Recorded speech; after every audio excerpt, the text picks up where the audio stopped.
Estás escuchando un audio del grupo de investigación Tiempa. Tiempa es un espacio de pensamiento, creación e investigación transdisciplinar que explora las relaciones entre arte, tiempo y ecologías contemporáneas. Este contenido forma parte de nuestras actividades académicas y de divulgación disponibles en nuestra web. Pues muchísimas gracias. Lo primero, bueno, espera, no, lo primero no, lo segundo, lo primero es poner el tiempo de verdad, quiero decir, el del reloj, el que nos organiza la jornada, ¿no? Pues desde luego lo primero es darle la enhorabuena por el simposio a los organizadores. Creo que es realmente un encuentro muy importante. Los temas de los que os ocupáis creo que son extraordinariamente urgentes, extraordinariamente importantes. Además, son un enfoque, yo creo que permite una radicalidad que casi ningún otro enfoque lo permite, sobre todo para la producción artística, para la reflexión filosófica, pero también para la historia del arte, ¿no? Pensar la propia temporalidad o las propias temporalidades, creo que constituye algo así como la línea de flotación a partir de la cual es posible operar grandes cambios en la concepción de lo académico y con ella la concepción del mundo, en la medida en que la concepción del mundo siempre está parcialmente mediada por lo académico, ¿no? En este sentido, daros la enhorabuena por el simposio, por el proyecto en general, por el grupo de investigación que componéis. Debo decir, ahora que os conozco un poco más, por el grupo humano que componéis. Es verdad, nada se hace sin afectos, nada se hace sin pasión,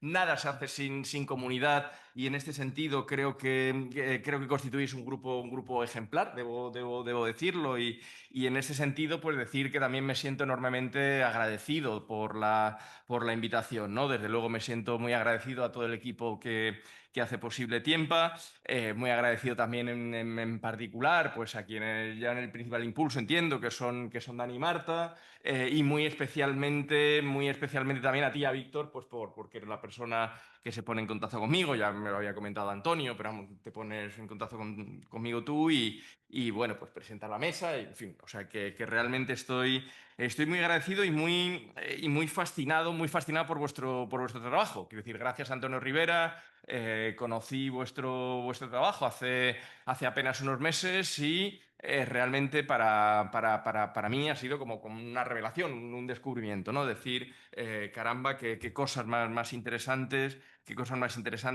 se pueden hacer. Así que ya digo, realmente un honor haber sido invitado por un grupo como el vuestro, y ya digo, pues no quería dejar de mostrar esta gratitud intensa y sincera, ¿no?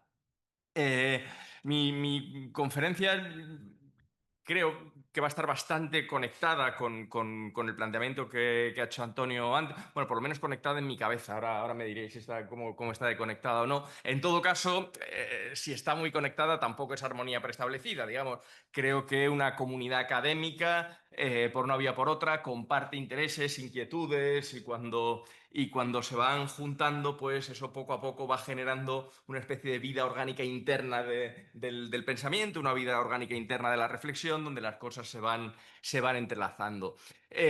Yo quería defender una tesis fundamental. Digamos, la mesa se llama tácticas queer, pero la cuestión de las tácticas queer quería llegar al final. La tesis con la que quería empezar, y quería organizar, ya digo, la conferencia en tres partes. Una primera parte, el intento de sostener que el tiempo es queer, el tiempo es siempre queer, todo el tiempo es queer. ¿No? Después, claro, intento pasar a comentar. El tiempo es queer. Intentar después, claro, analizar un poco las estrategias de huida del tiempo, de fuga del tiempo, que son siempre estrategias que tienen más que ver con el concepto, con la organización y la inteligibilidad del logos del concepto, y pasar ya solo en tercer lugar a la cuestión de las tácticas queer, en la que, bueno, pues básicamente la idea es abrir el espacio a la interesantísima mesa de comunicaciones que va a haber después, donde ya sí se van a plantear, digamos, táctica, cinco sugerencias, cinco propuestas que creo que son de enorme interés como posibles tácticas concretas, ¿no? Pero por no perder más tiempo en este preámbulo, pues comenzar con esta idea inicial que decía de por qué considero que el tiempo es queer. Todo el tiempo es queer. Claro, la cuestión es que el tiempo a diferencia de como nos lo solemos representar, esto es así. Claro, el tiempo no es algo así como digamos, una línea continua que sirva de trasfondo, ¿no? Que sirva como de escenario, como de escenario sobre el que transcurren nuestras vidas, sobre el que acontecen las cosas. Es decir, que haya eso, como una línea que sirva de trasfondo de escenario en el que después ocurren o transcurren las cosas. A poco que se piense, el tiempo no puede concebirse así de ninguna manera. El tiempo emerge en los cambios mismos. No hay tiempo en ausencia de los cambios, de tal forma que son las cosas variando, las cosas deviniendo, las cosas cambiando las posiciones relativas entre sí, cambiando los estados internos, son las cosas y el devenir de las cosas y los cambios de las cosas los que hacen que el tiempo emerja. En definitiva, el tiempo. Ahora un minuto. El tiempo en sí. ¿Qué significa el tiempo? ¿Qué podría significar el tiempo en sí? Esto es ininteligible. O sea, por lo menos para ese mono que somos, el sapiens, es ininteligible. Está lejísimos de ser concebible, ¿no? Ya decía Schiller que, bueno, el tiempo. Dice el tiempo, dice Schiller en las cartas sobre la educación estética del hombre, dice, el tiempo es la condición de todo devenir. Pero claro, dice, bueno, ya sé que esto es puramente tautológico, que esto no significa nada, que es tanto como decir que la sucesión es la condición de que algo suceda. Esto no significa nada. Decir que el tiempo es condición de todo devenir, lo único que significa es que lo que está dado, el hecho con lo que nos encontramos, y eso sí, nos lo encontramos por doquier. Con lo que nos encontramos es con el devenir, con la sucesión, con el cambio, con la mutación, con el nacimiento, con la muerte, con la generación, con la corrupción. Claro, esto es lo que nos encontramos.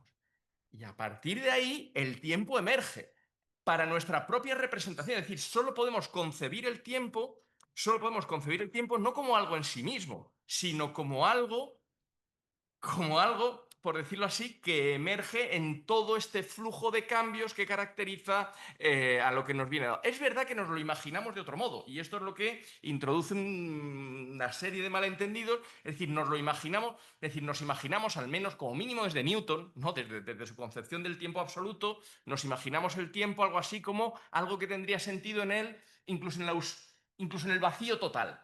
Incluso en la ausencia total de materia, en la ausencia total de cuerpos, en la ausencia total de cosas, aún así imaginamos el vacío absoluto. Aún así nos imaginamos que habría como un reloj trascendental que se iría tic-tac, tic-tac, tic-tac, no, se iría en reloj, se iría marcando las horas, digan lo que digan los panchos, ¿no?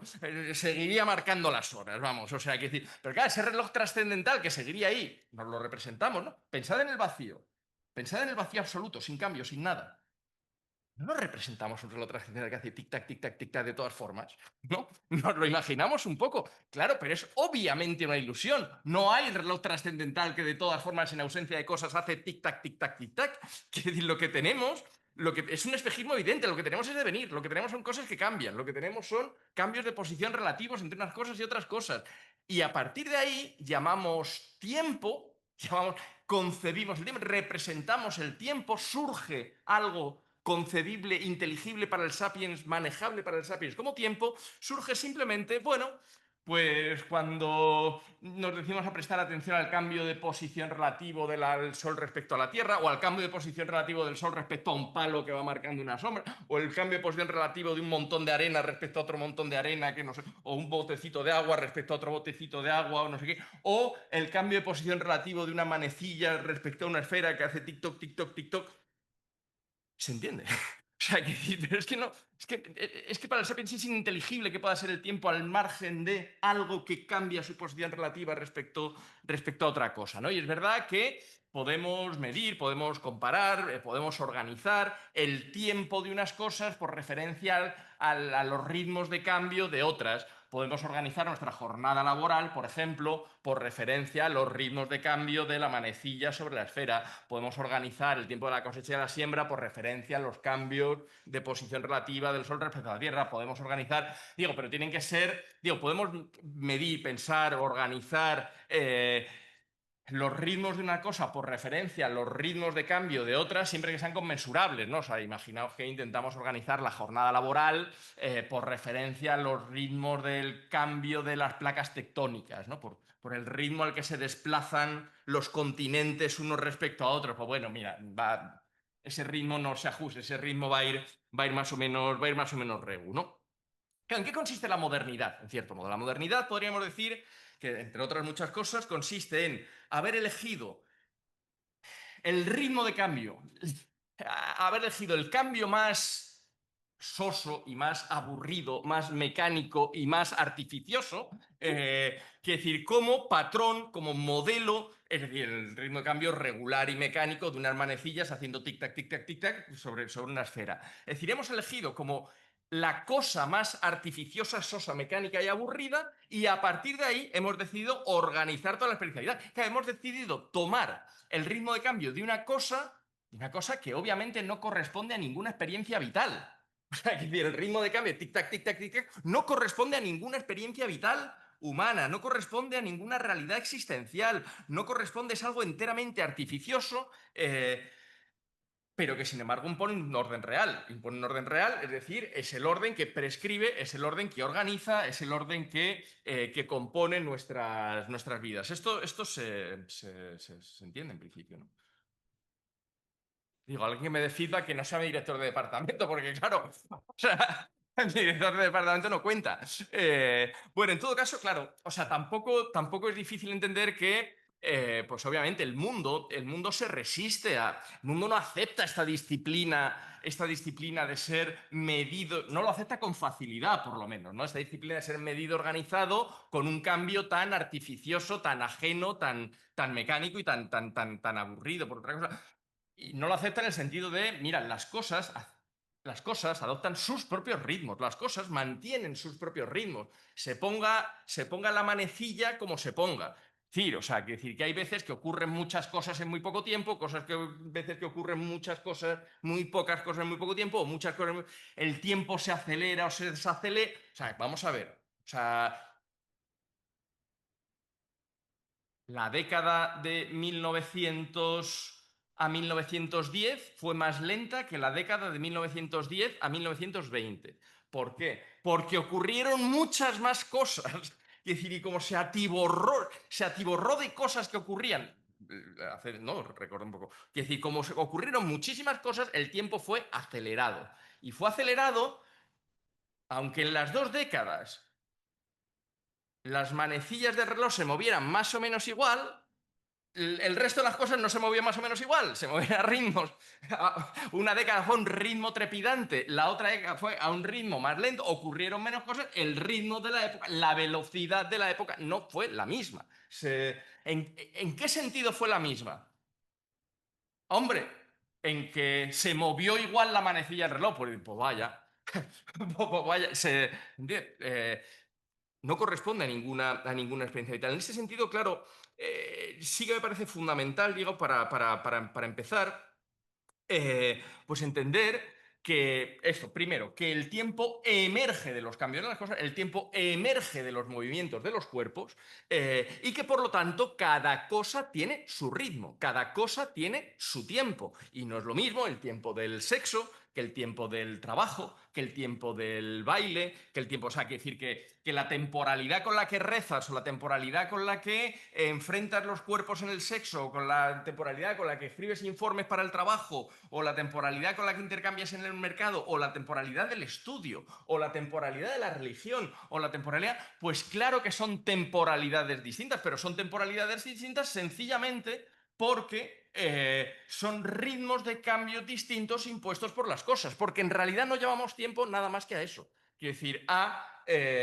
la condición del devenir, la condición de las relaciones y de los movimientos de las cosas, ¿no? Quiero decir, y esto, hablamos de esas temporalidades, si lo que pensamos al final, decíamos, pues claro, en una concepción muy antropomórfica, solo cosas que hacemos nosotros, porque claro, o sea, si ya te pones a ver otros cambios, otro tipo de cambios que tienen que ver con los cambios históricos, con los cambios evolutivos en términos de evolución de las especies, del cambio, de los cambios geológicos, los cambios de la formación de las galaxias. Es decir, claro, ya digo, son temporalidades.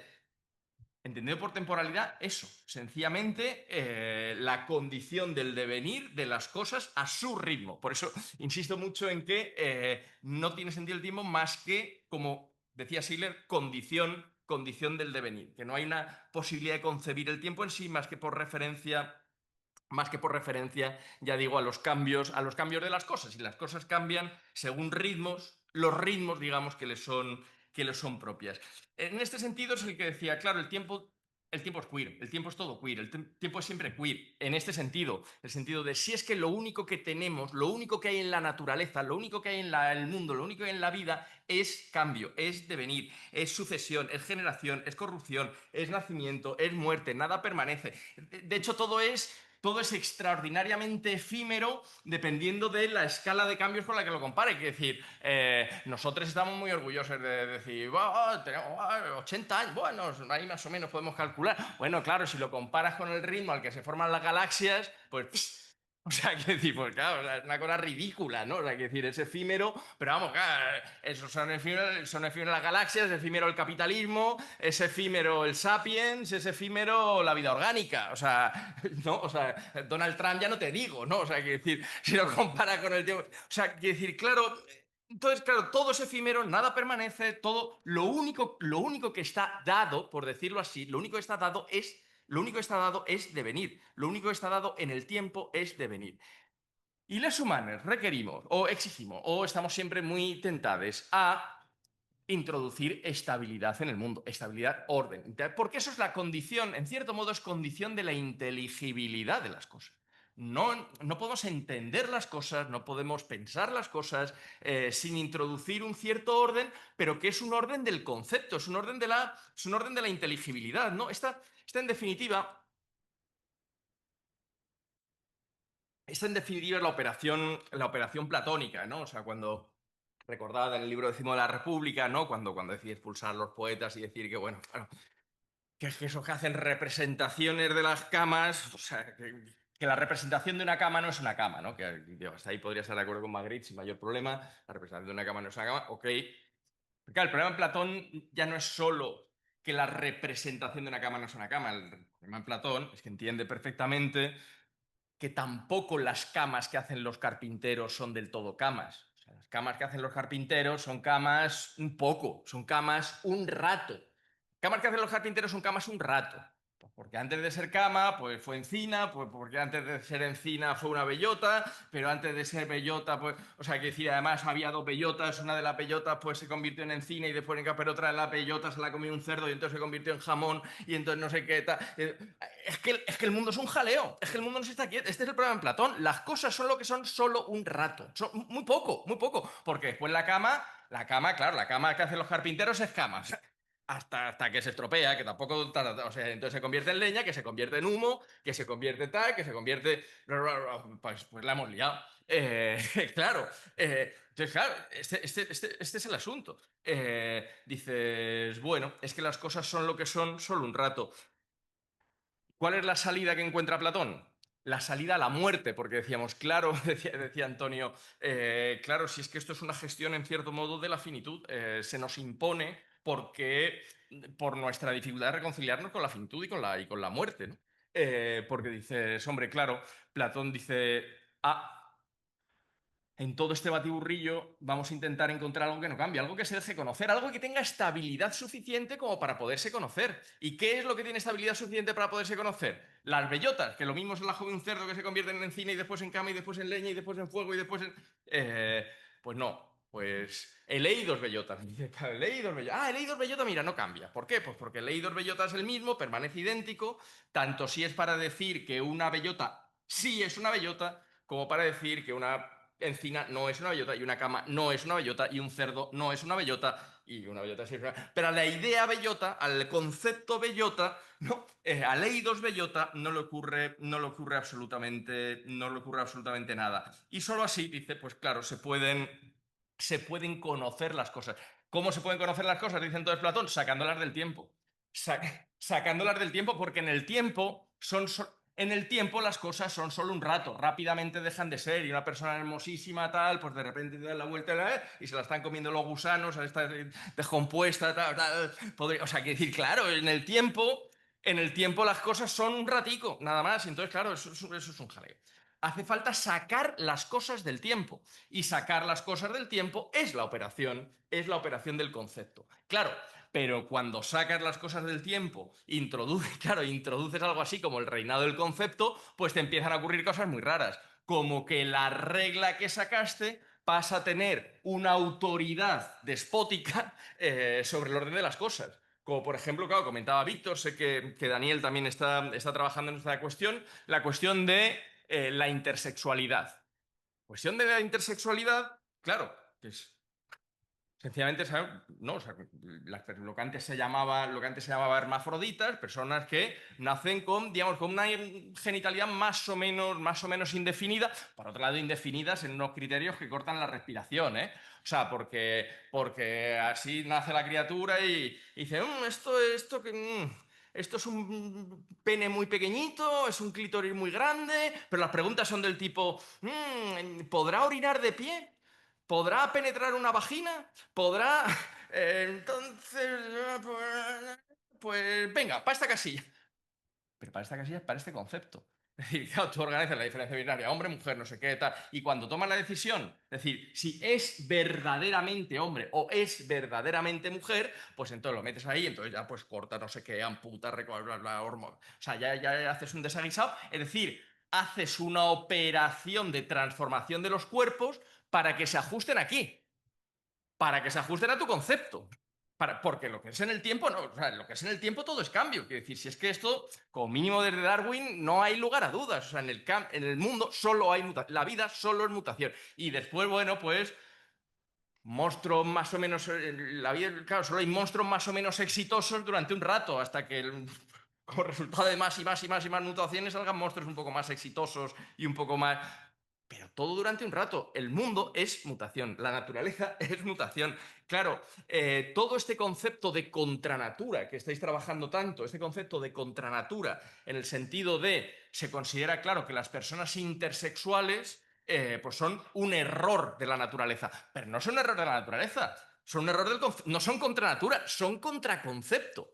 Digamos, son contraconcepto, son que sencillamente no encajan en el sistema de clasificaciones que has hecho en el EIDO, no encajan en el mundo idético. Simplemente están en el orden del tiempo y están como cosas raras, como todo, y además están un rato, porque además van a dejar de estarlo, porque además, o sea, hay que decir, claro, en el orden del tiempo no, en el orden del tiempo todo es un contratiempo, en realidad, ¿no? Claro, digamos, aquí, como no voy muy mal de tiempo, sí queriendo decir como una especie de cuña publicitaria, no, o sea, no de cuña publicitaria, quiere decir, una cosa que sí que me obsesiona un poco y es decir, claro, o sea, las barbaridades que se hacen en nombre de la ciencia, en nombre de la medicina y no sé qué tal, son verdaderamente atroces y con una carga ideológica brutal. De todas formas, no debemos dejar de prestar atención con interés y respeto a lo que se hace, por ejemplo, en el terreno de la biología. Yo sé que esto, Daniel, o sea, tú lo investigas mucho, porque claro, a este respecto, a partir de lo que estoy planteando, parece obvio que es una tarea imprescindible desesencializar, digo, de construir la rigidez binaria de A o no A, y quien encaje en A o no encaje en no A, pues entonces tiene que ser sometido a un proceso quirúrgico porque los cuerpos tienen que ser transformados para adaptarse al concepto. Esto es una cosa muy rara. Es decir, claro, pero desesencializar. Claro, qué pena no tener una pizarra. Da igual. No, no, da igual, da igual. No, lo pinto aquí en. No, no, no importa, no importa. Digo, desesencializar en el sentido. O sea, desesencializar en el sentido, claro, estas casillas lógicas se ve, ¿no? Se ve más o menos. Es decir, estas casillas lógicas que se representan como masculino, como femenino, o sea, tal, como si fuesen eso, compartimentos estancos en los que tienes que caer aquí o tienes que caer aquí. Es decir, con esencias de este tipo trabajan en nuestra facultad los tomistas. O sea, pero la biología ya no trabaja con esencia de este tipo. O sea, quiere decir que el tipo de operación, el tipo de enfoque que se adopta ahora mismo en biología es perfectamente compatible y rescatable para nuestro terreno, sin lugar a dudas. Porque claro, cuando lo que empiezas a hacer es análisis por correlaciones, la cosa cambia por completo. Porque claro, aquí lo de hombre-mujer, esto que habréis oído, la biología ha demostrado que hay dos sexos, hombres y mujeres, no sé qué tal. Esto es sencillamente no tener ni idea de cómo trabaja la biología, en términos, pero ni idea, ni idea. O sea, que decir, es que son frases imposibles en términos, o sea, son frases imposibles a día de hoy en el terreno de la biología. Quiere decir que en el terreno de la biología lo que se sabe es que pues tú puedes coger el parámetro que quieras, puedes coger miles de millones de parámetros, tú puedes coger los parámetros que quieras, tú puedes coger, por ejemplo, el tamaño del pene y medir el tamaño del pene, clítoris y no sé qué, las hormonas, los cromosomas, y en los criterios que vas cogiendo, pues vas estudiando casos y te van saliendo nubes de puntos. Y las nubes de puntos es muy probable que se te distribuyan según dos normales. Esto se entiende, ¿no? Dos curvas, dos curvas normales. Entonces coges el tamaño del pene. Claro, siempre hay algunos outliers que tienen, pues, hay puntos intermedios, pero siempre te van a salir, por decirlo así, como dos zonas más densamente pobladas. Esto es, digo, si coges las hormonas, pues te van a salir, pues eso, gente con muchísimos estrógenos, después una franja, que es lo que en estadística se llama la normal, una franja más densamente poblada, después, pues bueno, con las testosterona, no sé qué, otros outliers por allí, por aquí, por acá. Si coges los cromosomas, te vas a encontrar en XX, XY, pues una franja, ya digo, más densamente poblada. Pero también te vas a encontrar XXY, XX, Klinefelter, no sé qué. Tú puedes coger todos los parámetros. Puedes coger parámetros a cascoporro, ¿eh? Puedes coger tendencia a la alopecia. No está homogéneamente distribuida la tendencia a la alopecia. Si tú colocas la tendencia a la alopecia, te salen también dos normales. Si colocas, no sé, la velocidad de metabolización del alcohol en el hígado, te salen también más o menos. Pero esto no significa en absoluto que este individuo tenga que coincidir. Explico, este individuo puede perfectamente ser este individuo, aunque haya aunque quepa detectar fuertes correlaciones en términos estadísticos, aunque quepa encontrar fuertes correlaciones en términos estadísticos, perfectamente puede ocurrir que un individuo con una genitalidad no, o sea, que señalaríamos como claramente masculina, sin embargo, unos niveles de testosterona, pero sin embargo, capacidad de gestar y no sé qué, y sin embargo, es decir, que con lo que hay que romper es con el orden, digo, con la rigidez de los conceptos, con la rigidez de los conceptos, pero eso no nos puede llevar a ignorar sencillamente lo que se hace en el terreno de la biología. Es más, parte de las tácticas queer, yo diría, pasan en cierto modo por hacer visible, hacer comunicable a los propios biólogos las imágenes a través de las cuales van a poder representar su trabajo mejor de lo que lo hacen. No solo decíamos ayer en términos divulgativos, en términos de explicar al gran público qué es lo que se está haciendo en biología, sino proponer a los biólogos imágenes más adecuadas para explicarles, para representarse lo que realmente es su propio trabajo. Que no es este y no son las esencias. Si es que el orden de las esencias se sigue manteniendo en la medida en que se sigan manteniendo inercias meramente ideológicas en el campo de ciencias que ya no funcionan absolutamente, ya no funcionan así en absoluto, ya no funcionan por esencias en absoluto, funcionan por correlaciones. Y las correlaciones, insisto, pueden encontrar variables fuertemente correlacionadas, pero desde luego nunca se van a comprometer con que los individuos, con que este individuo ¿Se entiende esta cuestión? ¿Eh? Bueno, lo discutimos luego. En todo caso, ya digo, las huidas del tiempo, que son siempre huidas de la muerte, que son siempre huidas de la... Pues hombre, claro, claro, por eso decía María Zambrano, si es que el nudo está en la muerte, si es que lo que nos soportamos en cierto modo es la muerte, si es que necesitamos huir de la muerte, pero claro, ¿a qué precio? Decía María Zambrano, ¿a qué precio se huye de la muerte? Es que el precio es muy alto, es que el precio es perder el mundo. Porque claro, decimos, esa huida de la muerte, esa huida de la contingencia, esa huida del desorden, esa huida del caos, esa huida de lo queer que han representado las filosofías de la historia. Es decir, las filosofías de la historia, porque claro, estas filosofías de la historia que pasan en cierto modo a ser inhabitables, claro, en el momento Platón, es decir, en el momento de la historia de la filosofía descubre que no solo el mundo de las cosas está atravesado por el tiempo, que a las cosas le están ocurriendo todo el rato cosas, y eso es un jaleo, y de repente, pues eso, los huevos se convierten en pollos, y después los pollos en huevos, y después no sé qué, tal, o sea, todo un barullo, ¿no?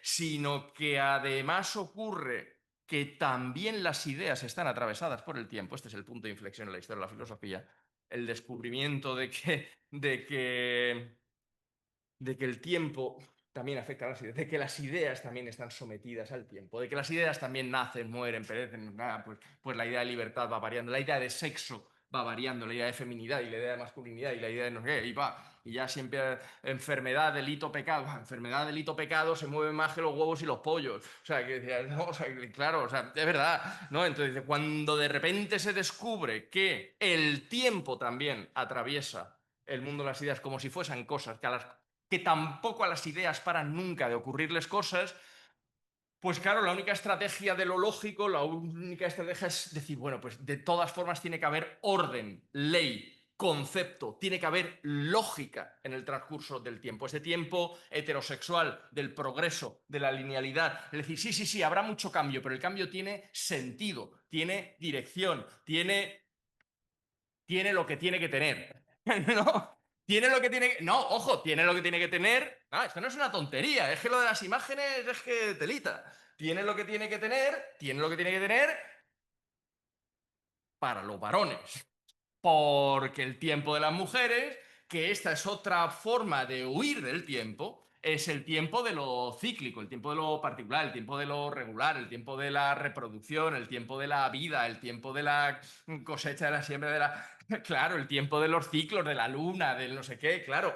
Pero que este tiempo cíclico es otra forma de eternidad, pero de eternidad que se basa en la fijación rígida de los conceptos, en que esté claro quién se ocupa de las cosas del orden del tiempo, quién se ocupa de las cosas de la reproducción de la vida. Está claro que hay un tiempo de lo femenino y o sea, un tiempo de lo femenino y un tiempo de lo masculino y un tiempo, claro, pero lo que me interesa señalar sobre todo es que estas dinámicas y a veces estas subidas de la muerte, estas subidas de la contingencia, estas subidas de lo queer, del cambio, del devenir, estas subidas de lo único que nos está dado, que es la generación y la corrupción, el nacimiento y la muerte, el cambio, estas huidas son siempre huidas por la vía del concepto, ya sea por la vía de lo lógico, ya sea por la vía de encontrar orden, ley y lógica en la dirección de la historia, es decir, todo lo contrario a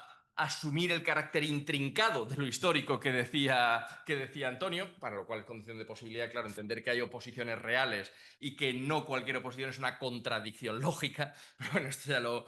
vamos, digo, por eso decía que mi cabeza está todo como súper conectado con lo que ha planteado Antonio. Digamos, son huidas del concepto, quiere decir que ahí se impone, claro, la regla de la feminidad, la regla de la buena esposa, la regla de la... Pero esos son conceptos, se entiende, que es una forma de huir de la muerte. ¿Cómo se huye de la muerte? Hombre, claro, asumiendo bueno, la contingencia y el carácter fugaz y el carácter trivial y irrelevante del propio cuerpo, del propio ritmo, porque bueno... ¿Qué significa que tú vas a morir si tú eres nada más que una madre y esposa? ¿Qué significa que vas a morir si tu hija va a hacer la comunión igual que tú y se va a bautizar igual y se va a casar igual que tú y va a tener niñas igual que tú y que se van a casar igual que tú? Que decía ahí, que decir, ahí es el modo de conectarte con la eternidad. Es el modo de conectarte con la eternidad. ¿A qué precio? A precio de renunciar a la propia vida, de renunciar al propio cuerpo. También el mercado, digamos, o sea, no sé. Sí, igual, razonable. Fijaos, también el mercado es una estrategia del concepto para huir de la muerte, por decirlo así. En el sentido de, claro, es una estrategia para suprimir el mundo, para decir, nada muere porque todo es intercambiable. Es decir, todo es intercambiable. Siempre cualquier cosa la puedes sustituir por otra del mismo tipo, pero más nueva. ¿No? O sea, que decir, todo se puede cambiar siempre por algo igual, pero más nuevo. Claro, ese del igual, pero más nuevo, lo que al final aniquila, lo que erradica por completo, es la conexión con las cosas en su singularidad. Te relacionas solo con tipos de cosas, no con tipos de cosas. Lo que impide al final es la posibilidad misma de los afectos, la posibilidad misma del amor. Porque el amor tiene que ver con el contacto con las cosas en su singularidad, de algún modo, por lo menos con la sensación de que estás tratando a las cosas con su singularidad. No, o sea, quiere decir que el uso mismo de la palabra amor no te permite, no te permite utilizar la palabra si entras en la lógica de buscas, comparas y si encuentras algo mejor lo compras, ¿no? O sea, que lo cambia. Es decir, quiero mucho a mi madre, pero, hombre, claro, si encontrase otra igual pero con mejor carácter, pues, no, o sea, un niño es ridículo, ¿no? Un perro igual. No, quiero mucho a mi perro, pero, hombre, si hubiera uno igual pero que soltara menos pelo, o unos amigos igual pero con más contacto, no sé, una pareja ahí con las mismas proporciones y tal, pero con más sueldo, o sea, vale, o sea, eso se entiende, o sea, quiere decir que en el instante entramos en la lógica de la comparabilidad, ya no nos estamos relacionando con cosas en su singularidad, en su corporalidad, en su materialidad, en su carácter concreto, nos estamos relacionando con tipos, es decir, con conceptos. ¿No? Quiere decir que en el momento entramos en la lógica de la intercambiabilidad, entramos en la lógica de la comparabilidad. Y la lógica de la comparabilidad es la lógica del concepto, no es la lógica de lo singular de los cuerpos. Los cuerpos son inconmensurables en este sentido. ¿Se entiende, no? O sea, quiere decir, claro, de tal forma que, claro, decimos, pues, claro, las aplicaciones, ¿no? El capitalismo, es todo consumo de cuerpos. Y es verdad, o sea, es todo consumo de cuerpos. Tú metes ahí unos parámetros y es consumo de cuerpos. Pero que esto tampoco nos vaya a llevar a tentaciones tradicionalistas, digamos, porque los conceptos de la tradición también es consumo de cuerpos. Es decir, tú tienes el esposa. Tienes un concepto que te consume la vida desde el nacimiento hasta la muerte, desde, ¿no? Como decía, claro, ¿no? ¿Cómo era la fórmula de Eli? Desde el nacimiento hasta la muerte, desde la cuna. Sí, desde la mañana desde el nacimiento hasta la muerte, desde la mañana hasta la noche, incluso durante el sueño, ¿no? O sea, te lo consume todo. O sea, quiere decir que, vamos a ver, que sea consumo de cuerpo, pero vamos, o sea, que el hecho de que el tradicionalismo ponga un concepto a consumirte el cuerpo y que ese consumo sea digamos, para toda la vida, o sea, que te consuma la vida desde el nacimiento hasta la muerte, el mismo concepto, hombre, esto no es un atenuante, ¿eh? O sea, se mire como se mire, esto es un agravante, ya casi mejor, pues vamos a consumir cuerpos un ratillo ahí el fin de cuando se entiende la cosa, ¿no? Pero lo que quería plantear en general es cómo la exigencia de inteligibilidad, de escapar de la muerte, del concepto, del sentido, en realidad, claro, digo, la estrategia del concepto y de la inteligibilidad tiene siempre algo que ver con escapar de la muerte, pero a un precio inasumible, porque sencillamente es escapar de la muerte librándonos, perdiendo el mundo, perdiendo las cosas, perdiendo los cuerpos, perdiendo las cosas en su singularidad, eso a lo que aspira, esa singularidad a la que aspira lo estético, ¿no? Que ya no logre nunca del todo, pero eso a lo que aspira siempre lo estético, que es como a tocar lo singular con la punta de los dedos, ese tener lo singular en la punta de la lengua, ¿no? En el que consiste en cierto modo la poesía, ¿no? Claro, perdemos lo singular, perdemos los cuerpos, pero claro, decimos, perder los cuerpos, perder lo singular, perder el mundo, perder la naturaleza, perder la vida, perder... es un precio inasumible. Y es un precio inasumible porque nos impide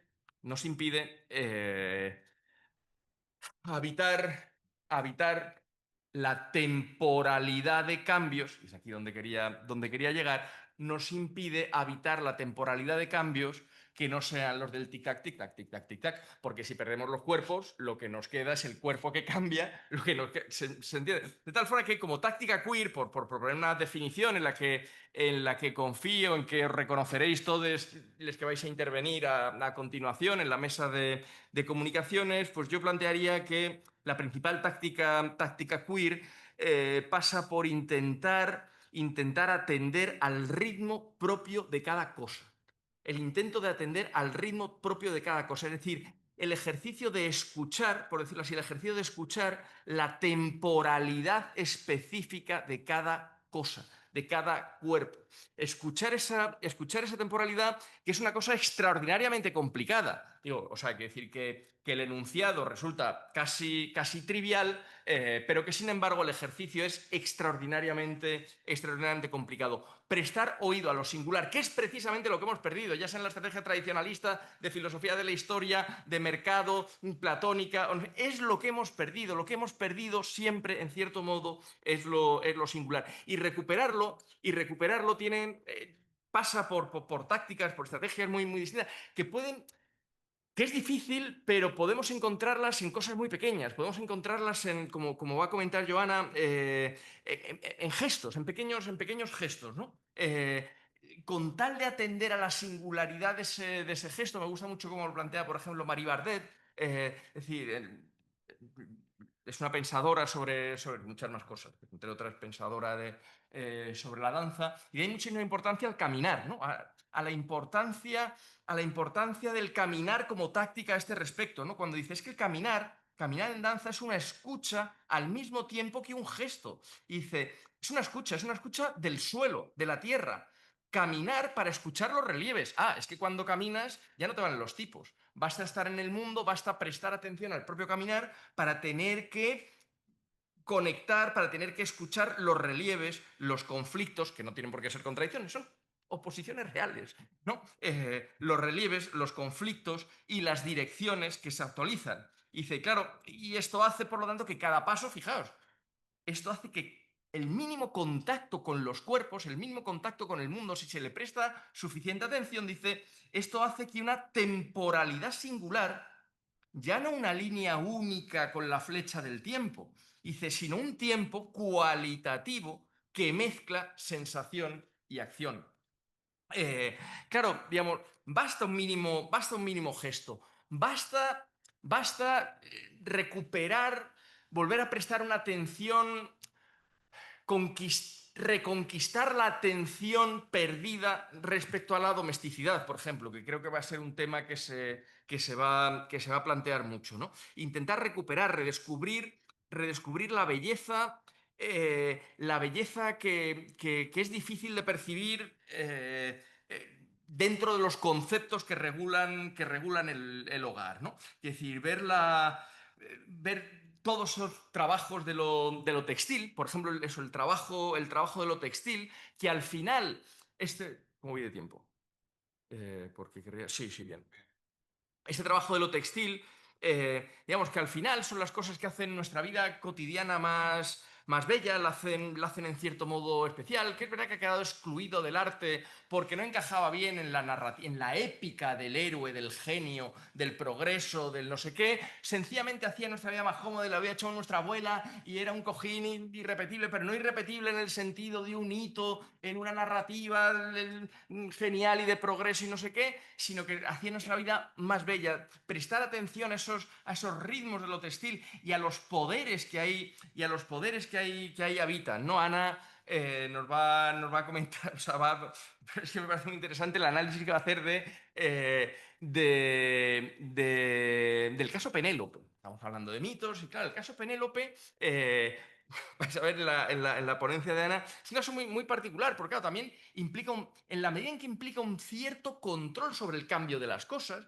implica un hacer y deshacer, implica también, quiero decir, implica, claro, la capacidad de apropiarte del ritmo de las cosas, hacerlas y deshacerlas, y en ese sentido ganar poder respecto al tiempo. Es decir, es una operación difícil, las tácticas queer, digamos, son operaciones difíciles, pero no tenemos que irnos a lugares muy lejanos ni a sitios muy inverosímiles para hacerlo. O sea, quiero decir que en lo más cotidiano tenemos que empezar como a escuchar, a descubrir tiempos, ya digo, a crear tiempos, a encontrarlos donde no los esperábamos, ¿no?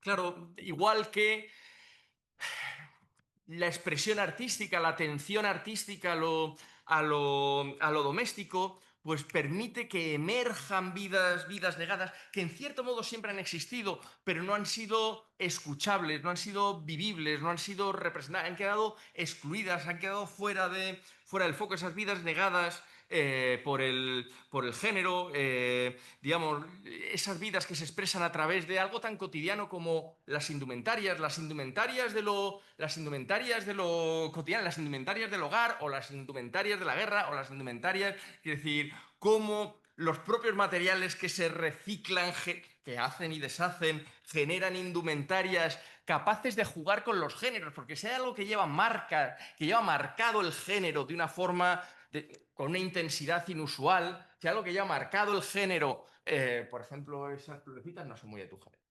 ¿No? O sea, hay que decir, claro, digo, es que como lleva marcado el género de una forma obsesiva en los detalles, ¿no? De tal forma que jugar con los conceptos que dan sentido a las indumentarias, jugar con los conceptos, quebrarlos, desplazar los conceptos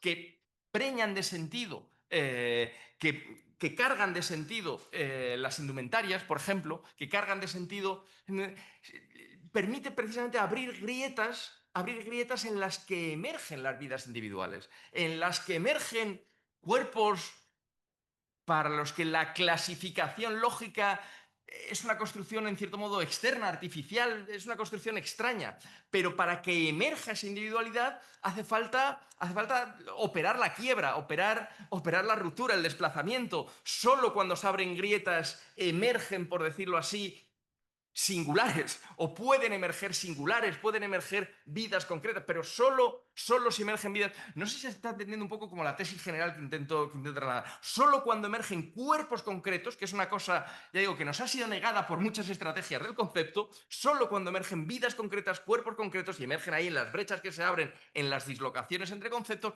solo ahí podemos recuperar lo queer del tiempo, podemos recuperar otras cosas que tienen otros tiempos que la... Pues es decir, el tiempo siempre es queer con tal de que logremos un acceso no mediado por la normatividad del concepto, logremos acceso no mediado por la normatividad del concepto, logremos acceso a los cuerpos. Y esto yo creo que es en gran medida lo que constituye ya digo, la esencia en última instancia de lo estético, la capacidad de hacer emerger, hacer ver, de conquistar para la representación algo que lo que queda del otro lado, lo que queda del otro lado, por decirlo así, de la tupida red de conceptos. En este mismo sentido de la domesticidad, por ejemplo, la ponencia de Javier, que no sé exactamente qué tema vas a hablar, pero el artículo que leí tuyo me fascinó, sobre Joao Gabriel, como un artista, creo que no va a ser tanto por las cuestiones de la pintura, pero vamos, un artista plástico, claro que hace emerger vidas queer que descentran, por decirlo así, las lógicas de la domesticidad, de un modo que esto es con lo que quería en realidad terminar. Sí, bueno, o sea, la verdad es que es siendo bastante disciplinado con el tiempo, de verdad, con el serio. Con el tic-tac, tic-tac, que al final es el que manda, qué tontería, vamos. Eh, que, claro, esta importancia de rescatar domesticidades queer, por eso creo que es importante empezar el ejercicio de recuperación del mundo, si es que es de lo que estamos hablando, de recuperación del mundo, empezarlo por lo cotidiano, empezarlo por lo más cotidiano, empezarlo por el rescate de esas prácticas no normativas, en gran medida en lo sexual.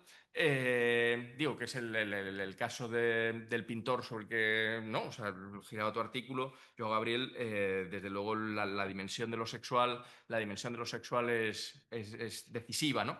Y en ese sentido, pues quería precisamente terminar cerrando con entre tácticas queer, que creo que es en gran medida táctica lo que se va a plantear en la mesa de comunicaciones. Quería terminar pues señalando lo que considero que es una táctica fundamental y decisiva, que es la de lo sexual. Es decir, lo sexual que todo lo desborda, lo sexual que es ese, digamos, lo sexual. y en nuestro campo, en mi campo de estudios, como estudios LGBTIQ+, pues obviamente la cuestión de lo sexual ha tenido siempre una importancia decisiva, porque en realidad constituye un lugar privilegiado en el que los cuerpos se desordenan. Es un lugar en el que los cuerpos se desordenan, es un lugar en el que los cuerpos se desordenan bastante. Se desordena hasta, se desordena hasta lo más constitutivo y fundamental de cada uno, porque se desordena hasta lo abyecto.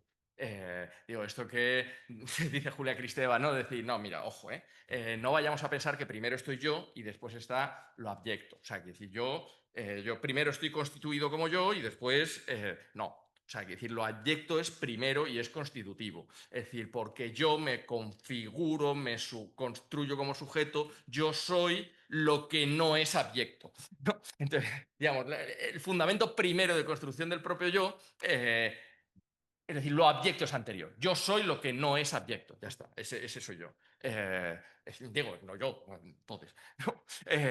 Y todo el mundo sabe también que en el sexo, pues, por decirlo así, lo abyecto, pues, en fin, hay un margen de maniobra, no hay un margen de maniobra de, bueno, convertir cosas repugnantes en placenteras, no sé qué, de repente, no sé qué flujo, que hay, qué asco, que de repente dice, oh, qué guay, lo que sea, ¿no? O sea, que decir que es un terreno de contacto entre los cuerpos, contacto de cierto modo desordenado entre los cuerpos, capaz de alterar elementos muy, muy fundamentales, capaz de hacer vivible de una forma muy inmediata un tiempo otro. Porque vamos a ver, si hay una experiencia vital en la que el tiempo del reloj resulta irritante, resulta insoportable, no es en esta conferencia, que cuando suena el reloj todo el mundo respira y dice, uff, menos mal, ha terminado. ¿No? Es decir, el sexo todo el mundo experimenta que el tiempo del reloj es insoportable. O sea, quiero decir que, ¿no?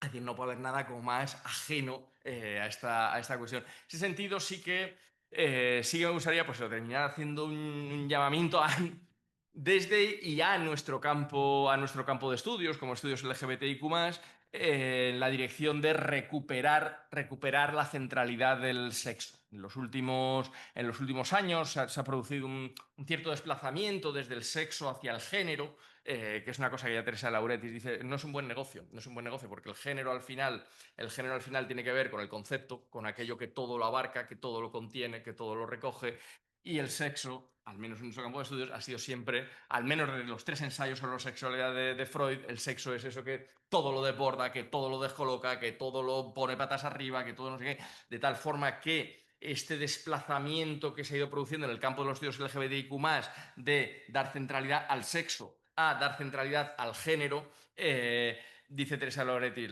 Teresa Lauretis es la autora que acuña el concepto queer, dice, es un desplazamiento muy problemático. Regresemos, por favor, al sexo, porque si no, es que vamos a perder la instancia en la que recuperar lo queer. Entonces, bueno, por disciplina, sí, o sea, entonces, perfecto. Reiterar simplemente el agradecimiento a todos los organizadores, a vosotros por la atención y pues que a disfrutar de las jornadas, vamos.